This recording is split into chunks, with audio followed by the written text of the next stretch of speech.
क्या आपने कभी कल्पना की है कि अगर किसी इंसान को मरने का अधिकार ही छीन लिया जाए तो क्या वो वरदान होगा या सबसे भयानक सजा?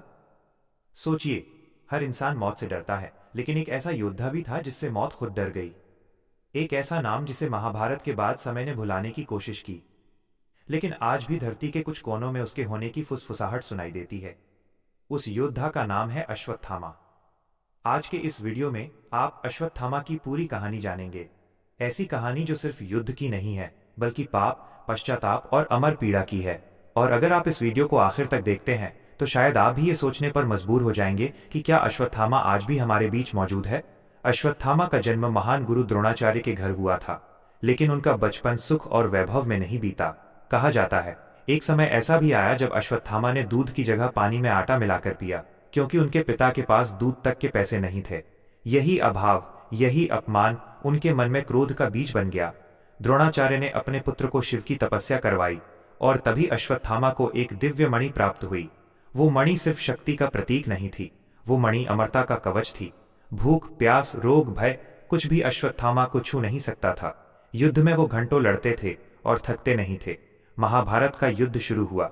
अश्वत्थामा कौरव सेना के सबसे खतरनाक योद्धाओं में से एक बने।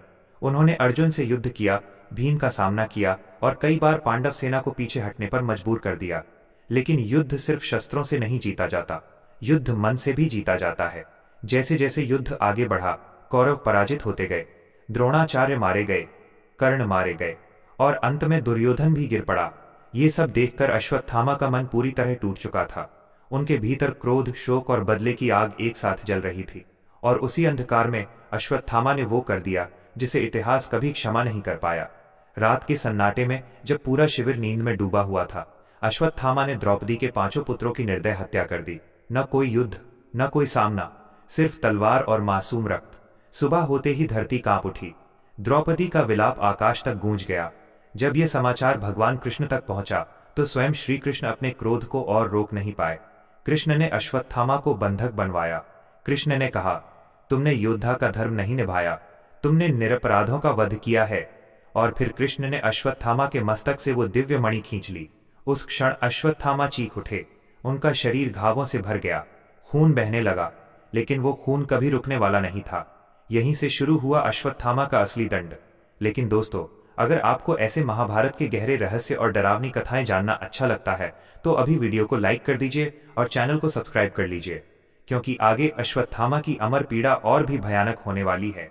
भगवान कृष्ण ने शाप दिया, तुम कलियुग के अंत तक धरती पर भटकते रहोगे।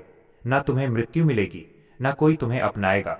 तुम्हारे घाव हर दिन तुम्हें तुम्हारे पाप याद दिलाएंगे। कहा जाता है उस शाप के बाद अश्वत्थामा जंगलों में भटकते रहे। लोग उन्हें देखकर डर जाते थे। उनकी देह से दुर्गंध आती थी और माथे से लगातार खून बहता रहता था। लेकिन समय बीतता गया, युग बदले, सभ्यताएं आईं और गईं, और फिर भी अश्वत्थामा का नाम कभी पूरी तरह मिटा नहीं। मध्य प्रदेश के असीरगढ़ किले में आज भी मान्यता है कि वहां के शिव मंदिर में हर सुबह कोई अज्ञात व्यक्ति सबसे पहले फूल चढ़ाता है। पुजारी कहते हैं वो व्यक्ति कभी दिखाई नहीं देता। कुछ साधुओं का दावा है कि उन्होंने एक ऐसे पुरुष को देखा जिसके माथे पर गहरा घाव था। वो बोलता नहीं था, बस शिव का नाम जपता रहता था। तो क्या वो अश्वत्थामा थे या ये सिर्फ एक कहानी है? अब सवाल ये है, अगर अश्वत्थामा आज भी जिंदा है तो क्या वो मुक्ति की प्रतीक्षा कर रहे हैं या अपने शाप को अंत तक भोगने को मजबूर हैं? आप क्या मानते हैं? कमेंट में जरूर बताइए। और अगर आपको ऐसे ही लंबे, रहस्यमयी और पौराणिक वीडियो देखना अच्छा लगता है तो चैनल को सब्सक्राइब करें, वीडियो को लाइक करें, क्योंकि यहाँ सिर्फ कहानियां नहीं, इतिहास की जिंदा परछाइयां